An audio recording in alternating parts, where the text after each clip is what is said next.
stuff all the time with Russia, that in Russia's eyes, like, the Cold War never really ended. It just changed and became more of a subversion, as opposed to like overt subversion.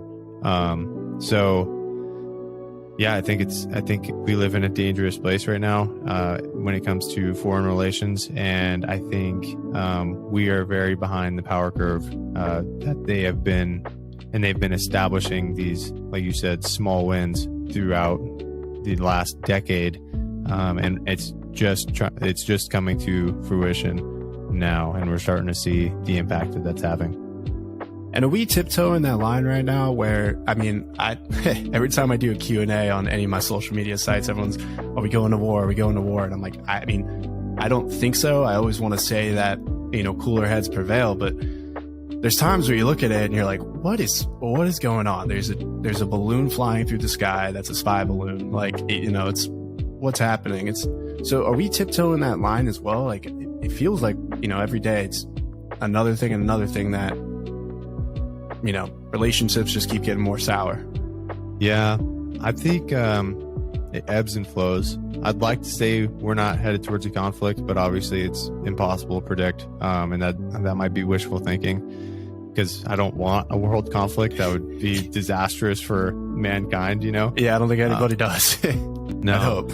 Yeah, and I think a lot of the conflict that is upcoming is going to be both cyber. I think there will be some cyber attacks that take out infrastructure. There's going to be obviously an economic war, to where supplies, oil, all that type of stuff is used as a bargaining chip, and more so than it has been in the past. But I'd like to think that we aren't headed towards an actual military conflict. What does scare me is China more than Russia right now.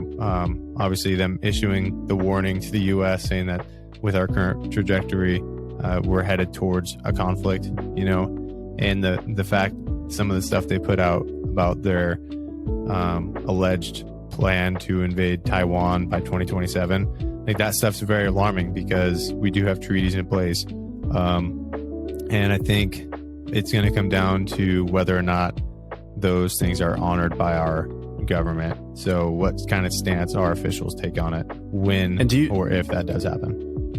Would you say we would honor that? I mean, I'd like to think, like, it's such a weird question, because you'd like to think that we want to stand by, obviously, our allies, and you break one treaty, it's like you can break them all, whatever exactly. It might be. But it's at the same time, and I've said this to people, it's never just Taiwan. Or it'd be really hard for it to just be Taiwan. Like, if you're the US and, you lose that conflict and Taiwan's overtaken, it's really hard for us to just, go back to the mainland with our tails down and say, well, you won this one. And if you're China and you lose that, the same thing happens for them. It's really hard to just, once that genie's out of the bottle, Yeah, and where does it stop? Like, does it stop at Taiwan? Like, if Russia was successful in Ukraine, like everyone thought they would they be in Moldova now? Like, it's when you kind of give somebody that leeway, you don't really know their true intentions, and you don't know if it's going to stop with that or continue. So I think we would honor it, because there's so much pressure on us to do so. Like, everyone knows that if we don't honor Taiwan, then does any of our treaties matter in the first place? It's scary, because obviously that would be a huge conflict with a lot of loss of life, which is devastating.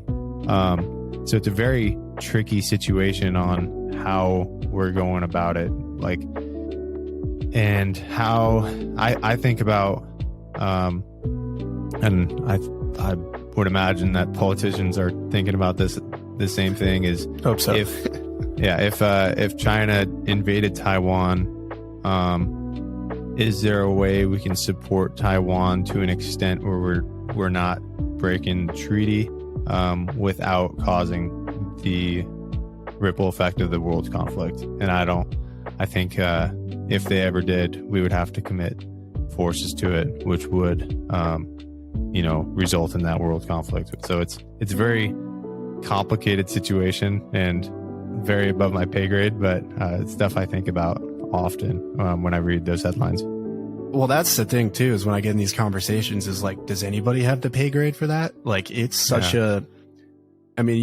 dealing with billions of people's lives on the line with.